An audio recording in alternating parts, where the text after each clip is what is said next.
ಇವತ್ತು ಕರ್ನಾಟಕದಲ್ಲಿ ಭಾರತೀಯ ಜನತಾ ಪಾರ್ಟಿ ಇಷ್ಟು ದೊಡ್ಡ ಹೆಮ್ಮರವಾಗಿ ಬೆಳೆ ಕಾರಣ ಅಂತಂದರೆ ಯಡಿಯೂರಪ್ಪನವ್ರ ಕೊಡುಗೆ ಬಹಳ ದೊಡ್ಡದಾಗಿರ್ತಕ್ಕಂಥ ಕೊಡುಗೆ ಇವತ್ತು.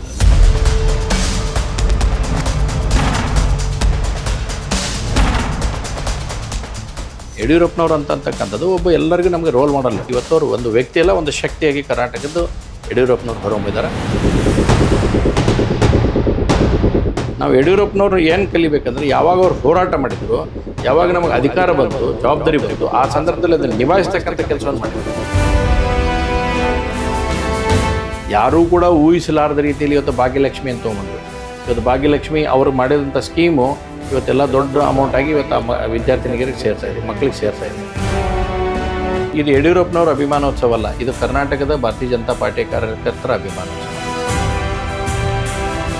ಯಡಿಯೂರಪ್ಪನವರು ಒಂಥರ ಅಜಾತಶತ್ರು. ಎಲ್ಲ ಪಾರ್ಟಿಯಲ್ಲಿ ಇವತ್ತು ಯಡಿಯೂರಪ್ಪನವ್ರಿಗೆ ಅಭಿಮಾನಿಗಳಿದ್ದಾರೆ ನೋಡಿ. ನಾನು ಇವ್ರವ್ರು ಅಂತ ಹೆಸರು ಹೇಳಂಗಿಲ್ಲ, ಕಾಂಗ್ರೆಸ್ನ ಅನೇಕ ಗಣ್ಯಾತಿಗಣ್ಯ ನಾಯಕರು ಕೂಡ ಇನ್ಕ್ಲೂಡಿಂಗ್ ಸಚಿವರು ಹಿಡ್ಕೊಂಡು ಎಲ್ಲರೂ ಕೂಡ ಬರ್ಬೋದು ನೋಡಿ. ಯಡಿಯೂರಪ್ಪನವ್ರದ್ದು ಇದೇ ಹುಬ್ಬಳ್ಳಿ ಚೆನ್ನಮ್ಮ ಮೈದಾನ ಹೋರಾಟದಂಥ ಸಂದರ್ಭದಲ್ಲಿ ಅವರು ದೊಡ್ಡ ಮೆರವಣಿಗೆ ಮಾಡಿ ಹೊಡ್ಕೊಂಡ್ಬಂದ್ವಿ. ಮುಂದೆ ನಾವು ಮಂಗಳಾರಪೇಟೆ ಕಾರ್ನರ್ ಅಂತಿದೆ ನಮ್ಮಲ್ಲಿ. ಅಲ್ಲಿ ಬರೋ ಅಷ್ಟೊತ್ತಿಗೆ ಪೊಲೀಸರು ಲಾಠಿ ಚಾರ್ಜ್ ಆಯಿತು, ಕಲ್ಲು ತೂರಾಟ ಆಯಿತು, ಪೊಲೀಸರು ಲಾಠಿ ಚಾರ್ಜ್ ಆಯಿತು. 10 ಹೊಡೆತಗಳು ಯಡಿಯೂರಪ್ಪನವ್ರಿಗೆ ಬಿದ್ದಿದ್ದು. KMC ಕರ್ಕೊಂಡೋಗಿ ಅಡ್ಮಿಟ್ ಮಾಡಿ, ತುಂಬ ಏಟಾಗಿತ್ತು ಅವಾಗ. ನಮಸ್ಕಾರ.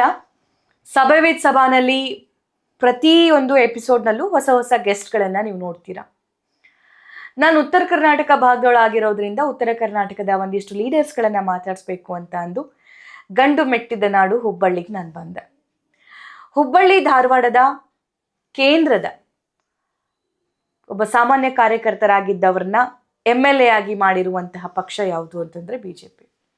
ಹಾಗಾದರೆ ಹೇಗಿತ್ತು ಮಹೇಶ್ ತೆಂಗಿನಕಾಯಿ ಅವರ ಆ ಜರ್ನಿ? ಅವ್ರು ಎಕ್ಸ್ಪೆಕ್ಟ್ ಮಾಡಿದ್ರಾ? ಏನೆಲ್ಲ ಬದಲಾವಣೆ ಆಯಿತು? ಇದೆಲ್ಲದರ ಬಗ್ಗೆ ಮಾತಾಡೋಣ. ಅದೇ ರೀತಿಯಾಗಿ ಯಡಿಯೂರಪ್ಪನವರು 50 ವರ್ಷವನ್ನು ರಾಜಕೀಯದಲ್ಲಿ ಪೂರೈಸಿದ್ದಾರೆ. ಅಂದರೆ ಅವರ ರಾಜಕೀಯ ನಾಯಕತ್ವಕ್ಕೆ 50 ವರ್ಷ ಕಂಪ್ಲೀಟ್ ಆಯಿತು. ಅಭಿಮಾನೋತ್ಸವ ಇನ್ನೇನು ಕೆಲವೇ ದಿನಗಳಲ್ಲಿ ಆಗಬೇಕಾಗಿದೆ. ಓವರಾಲ್ ಪ್ಯಾಕೇಜ್ ಇಟ್ಕೊಂಡು ಮಾತಾಡ್ಸೋಣ ಅಂತ ಬಂದಿದ್ದೀನಿ. ನಮಸ್ಕಾರ. ನಮಸ್ತೆ. ಹೇಗಿದ್ದೀರಿ ಸರ್? ಚೆನ್ನಾಗಿದ್ದೇವೆ. ಸೊ ನೀವು ಯಡಿಯೂರಪ್ಪನವ್ರನ್ನ ನೋಡಿದಾಗ ಏನು ಅನಿಸುತ್ತೆ? ಯಡಿಯೂರಪ್ಪ ಅಂತ ಹೆಸರು ಕೇಳಿದ ತಕ್ಷಣ ನಿಮ್ಗೇನು ನೆನಪಾಗುತ್ತೆ? ನೋಡಿ, ಇಡೀ ಕರ್ನಾಟಕದಲ್ಲಿ ಪ್ರತಿಯೊಬ್ಬರಿಗೂ ಕೂಡ ಯಡಿಯೂರಪ್ಪನ ಅಂತಂದರೆ ಯಡಿಯೂರಪ್ಪ ಗುಡುಗಿದ್ರೆ ವಿಧಾನಸೌಧ ನಡುಗುದು ಅಂತಕ್ಕಂಥದ್ದನ್ನು ಪ್ರತಿಯೊಂದೊಬ್ಬರು ಕೂಡ ಎಲ್ಲರಿಗೂ ಇವತ್ತು ಘೋಷವಾಕ್ಯ ಇದೆ. ಯಾಕಂದರೆ ಯಡಿಯೂರಪ್ಪನವರು ಇವತ್ತು ಅವರೆಲ್ಲ ರೋಲ್ ಮಾಡಲ್ ಫಾರ್ ಅಸ್. ಇವತ್ತು ಯಡಿಯೂರಪ್ಪನವ್ರು ಅಂತಕ್ಕಂಥದ್ದು ಒಬ್ಬ ಎಲ್ಲರಿಗೂ ನಮಗೆ ರೋಲ್ ಮಾಡಲ್. ವಿಶೇಷವಾಗಿ ಹೊಸಬರಿ ನಾವು ರಾಜಕಾರಣದಲ್ಲಿ ಬಂದಿದ್ದೇವೆ ಅಥವಾ ಜನಪ್ರತಿನಿಧಿಗಳ ಆಯ್ಕೆ ಆಗಿದ್ದೇವೆ. ಅವ್ರ ರೋಲ್ ಮಾಡಲ್ ನಮಗೆಲ್ಲರಿಗೂ ಕೂಡ ನಮ್ಮ ಮುಂದಿರ್ತಕ್ಕಂಥ ಒಬ್ಬ ರೋಲ್ ಮಾಡಲ್ ಆಗಿ ವ್ಯಕ್ತಿಯಾಗಿ ಇವತ್ತು ಅವರು ಒಂದು ವ್ಯಕ್ತಿ ಅಲ್ಲ, ಒಂದು ಶಕ್ತಿಯಾಗಿ ಕರ್ನಾಟಕದ್ದು ಯಡಿಯೂರಪ್ಪನವ್ರು ಹೊರಹೊಮ್ಮಿದ್ದಾರೆ. 50 ವರ್ಷಗಳಂದ್ರೆ 5 ದಶಕಗಳಷ್ಟು ಸಾಮಾನ್ಯ ಅಲ್ಲ.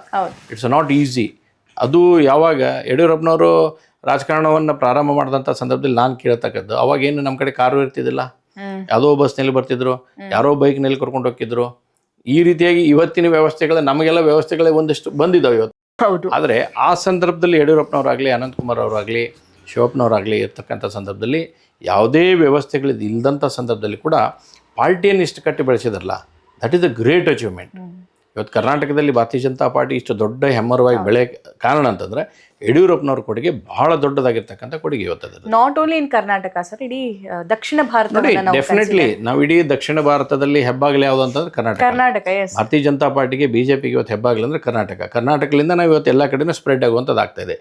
ಆ ನಿಟ್ಟಿನಲ್ಲಿ ಯಡಿಯೂರಪ್ಪನವ್ರು ತೆಗೆದುಕೊಂಡಿರ್ತಕ್ಕಂಥ ನಿರ್ಧಾರಗಳು ಭಾಳ ಉತ್ತಮವಾಗಿರ್ತಕ್ಕಂಥ ನಿರ್ಧಾರಗಳನ್ನು, ಹೋರಾಟಗಳನ್ನು ರೂಪಿಸಿ ಇವತ್ತು ಇಡೀ ಕರ್ನಾಟಕದಲ್ಲಿ ಒಂದು 50 ಬಾರಿ ಪ್ರಯಾಣ ಮಾಡಿ ಒಂದೊಂದು ವಿಧಾನಸಭಾ ಕ್ಷೇತ್ರಕ್ಕೆ ಹೋಗಿ 224 ವಿಧಾನಸಭಾಕ್ಕೆ ಹೋಗ್ತಾರೆ. ಸಂಘಟನಾತ್ಮಕ ಇರ್ತಕ್ಕಂಥ 39 ಜಿಲ್ಲೆಗಳಿಗೆ. ಆಕ್ಚುಲಿ ನಾನು ಅಶೋಕ್ ಅವ್ರನ್ನು ಮಾತಾಡ್ತಿದ್ದಾಗ ಹೇಳಿದ್ರು 224 ಕ್ಷೇತ್ರಕ್ಕೂ ಅವ್ರು ಹೋಗ್ತಾ ಇದ್ರು. ಅವಾಗ ಸಾರಿಗೆ ವ್ಯವಸ್ಥೆ ಅಷ್ಟೊಂದು ಸರಿಯಾಗಿರ್ಲಿಲ್ಲ ಅಂತಂದು. ಹೇಗೆ ಮ್ಯಾನೇಜ್ ಮಾಡ್ತಿದ್ರು ಇದನ್ನೆಲ್ಲ? ಹೇಗೆ ಹೋಗ್ತಿದ್ರು ನೋಡಿ. ಅವತ್ತು ಒಂದು ಮೂಲವಾಗಿ ಯಡಿಯೂರಪ್ಪನವ್ರಿಗೆ ಇಚ್ಛಾಶಕ್ತಿ ಅನ್ನುವಂಥದ್ದು ಬಹಳ ದೊಡ್ಡ ಪ್ರಾಮುಖ್ಯತೆ. ಅವ್ರು ಒಂದ್ಸಲ ಮನಸ್ಸು ಮಾಡಿದರು ಅಂತಂದರೆ ನಾನು ಇದು ಮಾಡಬೇಕು ಅಂತಂದರೆ ಬೈ ಹುಕ್ ಆರ್ ಕುಕ್ ಮಾಡುವಂಥ ಪ್ರಯತ್ನವನ್ನು ಯಡಿಯೂರಪ್ಪನವ್ರು ಮಾಡ್ತಾಯಿದ್ರು. ಆ ಇಚ್ಛಾಶಕ್ತಿ ಎಲ್ಲರಿಗೂ ಕೂಡ ಇರೋಕ್ಕೆ ಸಾಧ್ಯ ಇಲ್ಲ. ಇವತ್ತು ಯಡಿಯೂರಪ್ಪನವ್ರು ಆ ಇಚ್ಛಾಶಕ್ತಿಯನ್ನು ಹೊಂದುವ ಮುಖಾಂತರ ಇಡೀ ಕರ್ನಾಟಕದಲ್ಲಿ ಅವ್ರ ತಲೆಯಲ್ಲಿತ್ತು ಒಂದು ಅಮೂಲಾಗ್ರವಾಗಿರ್ತಕ್ಕಂಥ ಬದಲಾವಣೆಯನ್ನು ತರಬೇಕು. ಕರ್ನಾಟಕದಲ್ಲಿ ಫಾರ್ಮರ್ಸಿಗೆ ಆಗಬೇಕು, ದೀನದಲಿತರಿಗೆ ಆಗಬೇಕು, ಯಾರಿಗೂ ಕೂಡ ಅನ್ಯಾಯ ಆಗಬಾರ್ದು. ಸರ್ಕಾರದಿಂದ ಒಳ್ಳೆಯ ಸೌಲಭ್ಯಗಳನ್ನು ನಾವು ಕೊಡುವಂಥ ಪ್ರಯತ್ನ ಆಗಬೇಕು. ಸರ್ಕಾರ ಇಲ್ಲ ಅಂದ ಸಂದರ್ಭದಲ್ಲಿ ಒಂದು ವಿರೋಧ ಪಕ್ಷವಾಗಿ ರಚನಾತ್ಮಕವಾಗಿರ್ತಕ್ಕಂಥ ಹೋರಾಟವನ್ನು ಮಾಡ್ತಾಯಿದ್ರು ಯಡಿಯೂರಪ್ಪನವರು. 4 ಜನ ಇದ್ದಾಗೂ ಹೋರಾಟ ಮಾಡಿದ್ದಾರೆ, 40 ಜನ ಇದ್ದಾಗೂ ಹೋರಾಟ ಮಾಡಿದ್ದಾರೆ. ಯಾವಾಗ ಹೋರಾಟ ಮಾಡಿದ್ರು. ಆದರೆ ನಾವು ಯಡಿಯೂರಪ್ಪನವ್ರು ಏನು ಕಲಿಬೇಕಂದ್ರೆ ಯಾವಾಗ ಅವ್ರು ಹೋರಾಟ ಮಾಡಿದ್ರು, ಯಾವಾಗ ನಮಗೆ ಅಧಿಕಾರ ಬಂತು, ಜವಾಬ್ದಾರಿ ಬಂತು, ಆ ಸಂದರ್ಭದಲ್ಲಿ ಅದನ್ನು ನಿಭಾಯಿಸ್ತಕ್ಕಂಥ ಕೆಲಸವನ್ನು ಮಾಡಿದರು. ಅನೇಕ ರಾಜಕಾರಣಿಗಳಂತ ಇವತ್ತು ಮಾತಾಡ್ತಾರೆ, ನಾಳೆ ಹೋದ್ಕೊಳ್ಳಿ ನೆನಪಿರ್ತಾರ. ಅದೇ ಪೊಸಿಷನ್ದಲ್ಲಿ ಅವ್ರು ಬಂದಾಗ ಹಿಂದೆ ಏನು ಮಾತಾಡೋದು ನೆನಪಿರಲ್ಲ. ಆದರೆ ಯಡಿಯೂರಪ್ಪನವ್ರದ್ದು ಆಗಿದ್ದಿಲ್ಲ. ಏನು ಮಾತಾಡ್ತಿದ್ರು ಅಧಿಕಾರ ಬಂದಂಥ ಸಂದರ್ಭದಲ್ಲಿ ಅದನ್ನು ನಿರ್ವಹಣೆ ಮಾಡ್ತಕ್ಕಂಥ ಕೆಲಸ ಮಾಡಿದಿಲ್ಲ. That is great achievement from ಯಡಿಯೂರಪ್ಪಾಜಿ ಅವರು. ಓಕೆ, ಸೊ ಯಡಿಯೂರಪ್ಪನವರಿಂದ ಒಬ್ಬ ಸಾಮಾನ್ಯ ಕಾರ್ಯಕರ್ತ ಅಳವಡಿಸ್ಕೊಳ್ಬೇಕಾಗಿರುವಂತಹ ಗುಣಗಳು ಏನು? ನೋಡಿ, ಯಡಿಯೂರಪ್ಪನವ್ರದ್ದು ಇದೇ ಹುಬ್ಬಳ್ಳಿ ಚೆನ್ನಮ್ಮ ಮೈದಾನ ಹೋರಾಟದಂಥ ಸಂದರ್ಭದಲ್ಲಿ ಅವರು ನಮ್ಮ ಏರಿಯಾದಲ್ಲೇ ಅವರಿಗೆ ವಾಸ್ತವ್ಯವನ್ನು ಮಾಡಿದ್ವಿ. ನಾವು 3-5 ದಿವಸ ಅಲ್ಲೇ ನಮ್ಮ ಏರಿಯಾದಲ್ಲೇ ಇದ್ದರು. ಇದ್ದಂಥ ಸಂದರ್ಭದಲ್ಲಿ ಅವತ್ತು ಕರ್ಫ್ಯೂದಲ್ಲಿ ಅವ್ರನ್ನ ನಾವು ಕರ್ಕೊಂಡು ಬಂದ್ವಿ. ಇನ್ನೊಬ್ಬರ ಮನೆಯಲ್ಲಿ ಇಳಿಸಿದ್ವಿ, ಅಲ್ಲಿಂದ ಬೆಣ್ಣಿಗೆರೋಣಿಯಲ್ಲೇ ಕರ್ಕೊಂಡ್ಬಂದ್ವಿ. ಕರ್ಫ್ಯೂ ಇದ್ದಂಥ ಸಂದರ್ಭದಲ್ಲಿ ಸುಮಾರು 5,000 ಜನ ಸೇರಿದ್ರು. ದಟ್ ಟೈಮ್ ಅನಂತಕುಮಾರ್ ಅವರು ಒಂದು ಕಡೆ ಇದ್ದರು, ಯಡಿಯೂರಪ್ಪನವ್ರು ಒಂದು ಕಡೆ ಇದ್ದರು, ಉಳಿದ ಲೀಡರ್ಸ್ ಬೇರೆ ಬೇರೆ ಕಡೆ ಪಾಯಿಂಟ್ ಮಾಡಿ ಇಟ್ಟಂತ. ಆ ಸಂದರ್ಭದಲ್ಲಿ ಬೇರೆಯವ್ರು ಯಾರಾಗಿದ್ರೆ ಏನಪ್ಪ ಅನ್ನುವಂಥ ಯೋಚನೆ ಮಾಡ್ಬೋದಾಗಿತ್ತು. ಆದರೆ ಕರ್ಫ್ಯೂ ಇತ್ತು, ದೊಡ್ಡ ಮೆರವಣಿಗೆ ಮಾಡಿ ಹೊಡ್ಕೊಂಡ್ಬಂದ್ವಿ. ಮುಂದೆ ನಾವು ಮಂಗಳಾರಪೇಟೆ ಕಾರ್ನರ್ ಅಂತಿದೆ ನಮ್ಮದಲ್ಲಿ, ಹಳೆ ಸಿಟಿಯಲ್ಲಿದ್ದೆ. ಅಲ್ಲಿ ಬರೋ ಅಷ್ಟೊತ್ತಿಗೆ ಪೊಲೀಸರು ಲಾಠಿ ಚಾರ್ಜ್ ಆಯಿತು, ಕಲ್ಲು ತೋರಾಟ ಆಯಿತು, ಪೊಲೀಸರು ಲಾಠಿ ಚಾರ್ಜ್ ಮಾಡಿದರು. ಯಡಿಯೂರಪ್ಪನವ್ರು ನನ್ನ ಮುಂದೆ ಕೆಳಗಡೆ ಬಿದ್ದರು. ಅವಾಗ ಅವ್ರನ್ನ ಹೊಡೆಯಕತ್ತರು. ನಾನು ಇನ್ನೊಂದು 3-4 ಜನ ಯುವಕರು ಹೋಗಿ ಅವ್ರ ಮೇಲೆ ನಾವು ಬಿದ್ದು ಎಷ್ಟು ಹೊಡಿತೀರಿ ಹೊಡೀರಿ ಅಂತ ಹೇಳಿದ್ವಿ. ಅಷ್ಟಾಗಲೇ 10 ಹೊಡೆತಗಳು ಯಡಿಯೂರಪ್ಪನವ್ರಿಗೆ ಬಿದ್ದಿದ್ದು. ಅದಾದಮೇಲೆ ನಾವು ಹೋಗಿ ಅವ್ರ ಮೇಲೆ ನಿಂತ್ಕೊಂಡ್ವಿ, ನಮಗೆ ಹೊಡೆತ ಬಿದ್ದು. ಆಮೇಲೆ ಪೊಲೀಸರಿಗೆ ಗೊತ್ತಾಯ್ತು ಇವ್ರು ಯಡಿಯೂರಪ್ಪನವ್ರು ಅಂತಂದರೆ. ಅಂದರೆ ಬೇರೆ ಊರ್ಲಿಂದ ಬಂದಿದ್ರು ಪೊಲೀಸರು, ಇಲ್ಲಿ ಅವ್ರು ಇದ್ದಿದ್ದಿಲ್ಲ, ಬೇರೆ ಬೇರೆ ಕಡೆ ಕರೆಸಿದ್ರು. ಅದಾದಮೇಲೆ ಅವ್ರನ್ನ KMC ಕರ್ಕೊಂಡೋಗಿ ಅಡ್ಮಿಟ್ ಮಾಡಿದ್ರು. ನಾವು ಕೂಡ ಅವ್ರು ಕೂಡ ಹೋಗಿ ತುಂಬ ಏಟಾಗಿತ್ತು ಅವಾಗ ನಾನು 3 ಜನ ನಮ್ಮ ಕಾರ್ಯಕರ್ತರು ನಾನು ಅಡ್ಮಿಟ್ ಮಾಡಿದರು. ಆದರೆ ಯಡಿಯೂರಪ್ಪನವ್ರು ಆ ಸಂದರ್ಭದಲ್ಲಿ ದೇಶಪಾಂಡೆ ನಗರದಲ್ಲಿ ಗೋಲಿಬಾರ್ ಆಯಿತು. 5 ಜನ ಯುವಕರು ಅವತ್ತು ಹುತಾತ್ಮರಾಗಿರ್ತಕ್ಕಂಥ ಸಂಗತಿ ಇದು.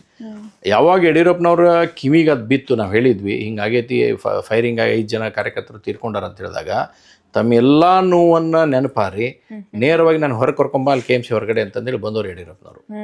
This is the quality of Yediyurappa. ಇದು ಇವತ್ತು ಪ್ರತಿಯೊಬ್ಬ ಕಾರ್ಯಕರ್ತರಿಗೆ ಅಳವಡಿಸೋಣಂಥ ನಿಟ್ಟಿನಲ್ಲಿ ಕಾರ್ಯಕರ್ತರು ಯಾವ ರೀತಿಯಾಗಿ ಯಡಿಯೂರಪ್ಪನವರು ನಮಗೆ ಒಬ್ಬ ಆದರ್ಶ ವ್ಯಕ್ತಿಯಾಗಿದ್ದಾರೆ ಅಂತಕ್ಕಂಥ ನೋಡಲಿಕ್ಕೆ, ಮತ್ತು ಅವ್ರ ಜೊತೆ ಅನೇಕ ಸಂದರ್ಭದಲ್ಲಿ ನಾವು ಒಡನಾಟ ಮಾಡಿದಾಗ ಒಬ್ಬ ಲೀಡರ್ಸ್ ಯಾವ ರೀತಿ ಇರಬೇಕು ಅನ್ನೋಂಥದ್ದು ಕಲೀಲಿಕ್ಕೆ ಇವತ್ತು ಯುವಕರಿಗೆ ಭಾಳಷ್ಟು ಪ್ರಾಧಾನ್ಯತೆ ಇದೆ. ಓಕೆ, 50 ವರ್ಷದ ರಾಜಕೀಯ ಪಯಣ, ಅಭಿಮಾನೋತ್ಸವ ನೀವೆಲ್ಲ ಸೇರ್ಕೊಂಡು ಮಾಡ್ತಾ ಇದ್ದೀರಿ, ಏನು ಹೇಳ್ತೀರಿ ಅದ್ರ ಬಗ್ಗೆ? ನೋಡಿ, ಡೆಫಿನೆಟ್ಲಿ ಇವತ್ತು ಇದು ಯಡಿಯೂರಪ್ಪನವ್ರ ಅಭಿಮಾನೋತ್ಸವ ಅಲ್ಲ, ಇದು ಕರ್ನಾಟಕದ ಭಾರತೀಯ ಜನತಾ ಪಾರ್ಟಿ ಕಾರ್ಯಕರ್ತರ ಅಭಿಮಾನೋತ್ಸವ. ಇದು ಯಡಿಯೂರಪ್ಪನವ್ರು ಏನು ಬಯಸಿಲ್ಲ, ಯಡಿಯೂರಪ್ಪನವ್ರು ಮಾಡು ಅಂತ ಹೇಳಿಲ್ಲ. ಆದರೆ ಕರ್ನಾಟಕದ ಭಾರತೀಯ ಜನತಾ ಪಾರ್ಟಿಯಲ್ಲಿ ಇರ್ತಕ್ಕಂಥ ಬೂತಿನ ಅಧ್ಯಕ್ಷನಿಂದ ಹಿಡ್ಕೊಂಡು ರಾಜ್ಯ ಮತ್ತು ರಾಷ್ಟ್ರ ಮಟ್ಟದಲ್ಲಿ ಇರ್ತಕ್ಕಂಥ ಪ್ರತಿಯೊಬ್ಬ ಕಾರ್ಯಕರ್ತರು, ಪ್ರತಿಯೊಬ್ಬ ನಾಯಕರು ಎಲ್ಲರೂ ಕೂಡಿ ಇವತ್ತು ಅತಿ ಸಂತೋಷದಿಂದ ಸಂಭ್ರಮಾಚರಣೆಯನ್ನು ನಾವು ಮಾಡ್ತಾ ಇದ್ದೇವೆ. ಇದು ಭಾರತೀಯ ಜನತಾ ಪಾರ್ಟಿಗೆ ಯಡಿಯೂರಪ್ಪನವ್ರು ಕೊಟ್ಟಿರ್ತಕ್ಕಂಥ ಕೊಡುಗೆ. ಇವತ್ತು ಎಲ್ಲರೂ ಕೂಡ ನೆನೆಸ್ತಾರೆ ಯಡಿಯೂರಪ್ಪನವ್ರು ಆಗಿರ್ತಕ್ಕಂಥ ಸಂದರ್ಭದಲ್ಲಿ. ಒಂದು ಸರ್ಕಾರ ಬಂದಂಥ ಸಂದರ್ಭದಲ್ಲಿ ಮುಖ್ಯಮಂತ್ರಿಗೆ ಯಾವ ರೀತಿಯಾಗಿ ಅಭೂತಪೂರ್ವವಾಗಿರ್ತಕ್ಕಂಥ ಕೆಲಸ ಇತ್ತು. ಯಾರೂ ಕೂಡ ಊಹಿಸಲಾರದ ರೀತಿಯಲ್ಲಿ ಇವತ್ತು ಭಾಗ್ಯಲಕ್ಷ್ಮಿ ಅಂತ ತೊಗೊಂಬಂದರು. ಇವತ್ತು ಭಾಗ್ಯಲಕ್ಷ್ಮಿ ಅವ್ರಿಗೆ ಮಾಡಿದಂಥ ಸ್ಕೀಮು ಇವತ್ತೆಲ್ಲ ದೊಡ್ಡ ಅಮೌಂಟ್ ಆಗಿ ಇವತ್ತು ವಿದ್ಯಾರ್ಥಿನಿಯರಿಗೆ ಸೇರ್ತಾ ಇದೆ, ಮಕ್ಕಳಿಗೆ ಸೇರ್ತಾ ಇದೆ.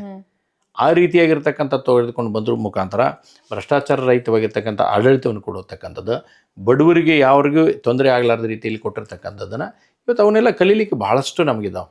ಆಮೇಲೆ ಗಟ್ಟಿಯಾಗಿ ನಿಂತು ಇವತ್ತು ಹೋರಾಟ ಮಾಡೋರು ಯಾರಂದ್ರೆ ಅದು ಯಡಿಯೂರಪ್ಪನವ್ರು. ಯಾವುದೇ ಸಂದರ್ಭ ಇರಲಿ, ಯಾವುದಕ್ಕೂ ಕೂಡ ಸೊಪ್ಪು ಹಾಕಲಾರ್ದ ರೀತಿಯಲ್ಲಿ ತಾವು ಏನು ಅಂದ್ಕೊಂಡಿದ್ದ ಅದನ್ನು ಸಾಧಿಸಲೇಬೇಕು ಅಂತಂದು ಹೋರಾಟ ಮಾಡಿದ್ರು. ಫಾರ್ ಎಕ್ಸಾಂಪಲ್, ಇದೇ ಕ್ಷೇತ್ರದಲ್ಲಿ ನನಗೆ ಟಿಕೆಟ್ ಕೊಟ್ಟಿದ್ದರು. ಅವಾಗ ನಮ್ಮ ವಿರುದ್ಧ ಕಾಂಗ್ರೆಸ್ಸಿಂದ ನಮ್ಮ ಮಾಜಿ ಮುಖ್ಯಮಂತ್ರಿಗಳೇ ನನ್ನ ಎದುರಿಗೆ ಬಂದಿದ್ದರು. ಅವಾಗ ನನಗೆ ಯಡಿಯೂರಪ್ಪನವರ ಕ್ಯಾಂಪೇನ್ ಮಾಡಿದ್ರು. ಇಲ್ಲಿ ಬಂದು ಹೇಳಿದರು, ಯಾವುದೇ ಕಾರಣಕ್ಕೂ ಇವನು ನೀವು ಗೆಲ್ಲಿಸ್ಬೇಕಂತೇಳಿ ಕರೆಯನ್ನು ಕೊಟ್ಟವ್ರು ಯಾರು? ಯಡಿಯೂರಪ್ಪನವರು. ಅಂದರೆ ಹಿಂದೆ ಆತ್ಮೀಯತೆ ಸಾಕಷ್ಟು ಇತ್ತು, ಅವರು ಮುಖ್ಯಮಂತ್ರಿ ಇವರು ಮುಖ್ಯಮಂತ್ರಿ. ಆದರೆ ಪಕ್ಷ ಅಂತ ಬಂದಂಥ ಸಂದರ್ಭದಲ್ಲಿ ಸ್ವತಃ ಅವರೇ ಬಂದು ಅವರೇ ನಿಂತು ಇಲ್ಲಿ ಮೀಟಿಂಗ್ ಮಾಡಿ ಎಲ್ಲರಿಗೂ ಕರೆಯನ್ನು ಕೊಡ್ತಾರೆ, ನೀವು ಯಾವುದೇ ಕಾರಣಕ್ಕೆ ಮಹೇಶನ್ ಗೆಲ್ಲಿಸ್ಬೇಕು, BJPಯನ್ನು ಗೆಲ್ಲಿಸ್ಬೇಕು ಅಂತಕ್ಕಂಥದ್ದು ಕರೆ. ಅಂದರೆ ಕಮಿಟ್ಮೆಂಟ್ ಅನ್ನುವಂಥದ್ದೇನಿದೆ ಅಲ್ಲ, ಅದರಲ್ಲಿ ನೋ ಕಾಂಪ್ರಮೈಸ್.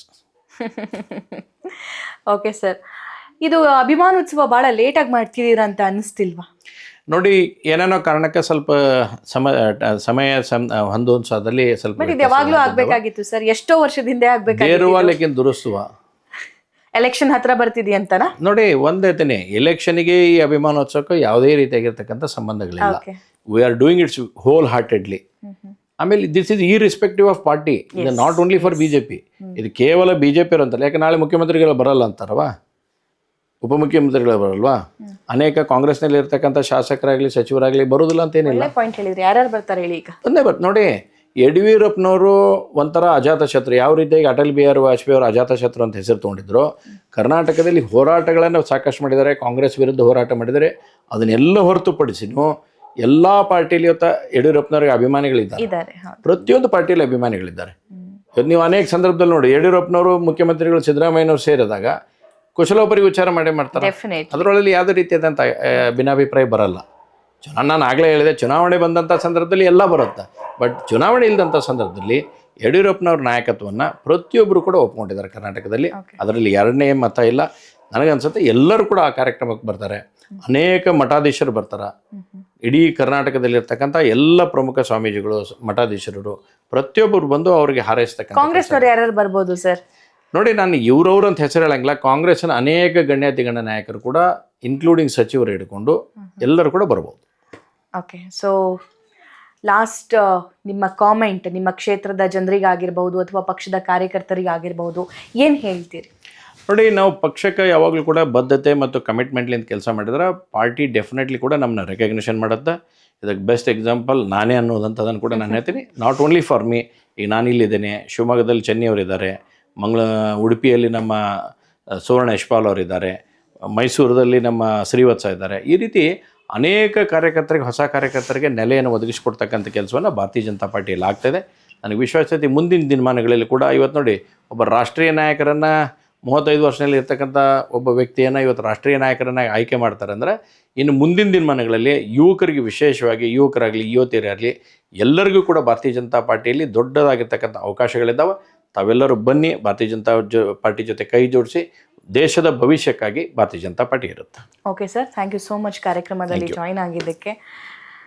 ಎಸ್, ಇದು ಮಹೇಶ್ ತೆಂಗಿನಕಾಯಿ ಅವರ ಮಾತಾಗಿತ್ತು. ಒಬ್ಬ ಸಾಮಾನ್ಯ ಕಾರ್ಯಕರ್ತನನ್ನ ಗುರುತಿಸಿ ಪಕ್ಷ ಸ್ಥಾನಮಾನ ನೀಡಿದ್ದಿ ಅಂತಂದ್ರೆ ಡೆಫಿನೆಟ್ಲಿ ಇದು ಬಿಜೆಪಿಯಿಂದ ಮಾತ್ರ ಸಾಧ್ಯ ಅನ್ನೋ ಮೆಸೇಜ್ ರವಾನಿಸಿದ್ದಾರೆ. ಅದರ ಜೊತೆಗೆ BSYನೊಂದಿಗಿನ ಒಡನಾಟ ಅಂತ ಹೇಳೋದಕ್ಕಿಂತ ಜಾಸ್ತಿ ಆ ಘಟನೆಗಳನ್ನು ಮೆಲ್ಕು ಹಾಕಿದಾರಲ್ಲ, ಅದು ತುಂಬಾನೇ ಇಂಪಾರ್ಟೆಂಟ್ ಆಗುತ್ತೆ. ಯಾಕಂದ್ರೆ ಈಗಿರುವಂತಹ ಕಾರ್ಯಕರ್ತರಿಗೆ ಅಲ್ಲಿ ಹೋಗಿ ಅಥವಾ ಅಷ್ಟು ವರ್ಷದ ಹಿಂದೆ ನಡೆದಿರುವಂತಹ ಆ ಘಟನೆಗಳಾಗಿರಬಹುದು ಅಥವಾ ಪ್ರತಿಭಟನೆಗಳಾಗಿರಬಹುದು, ಧರಣಿಗಳಾಗಿರಬಹುದು ಮಾಡಬೇಕಾಗಿರುವಂಥ ಅಗತ್ಯ ಇಲ್ಲ. ಅದು ಯಾವುದೇ ಪಕ್ಷದ ಕಾರ್ಯಕರ್ತರಾಗಿರಬಹುದು, ನಿಷ್ಠೆಯಿಂದ ಕೆಲಸ ಮಾಡಬೇಕು ಅನ್ನುವಂತಹ ಮಾತು ನನಗೆ ಕೇಳಿಸ್ತು ಇಷ್ಟು ಹೊತ್ತಿನ ಇವರ ಕಾನ್ವರ್ಸೇಷನ್ನಲ್ಲಿ. ಹೋಪ್ಫುಲಿ ನಿಮಗೆ ಈ ಕಾನ್ವರ್ಸೇಷನ್ ಇಷ್ಟ ಆಯಿತು ಅಂತ ಭಾವಿಸ್ತೀನಿ. ನಾನು ಹೋಗಿ ಬರೋ ಸಮಯ. ನಮಸ್ಕಾರ.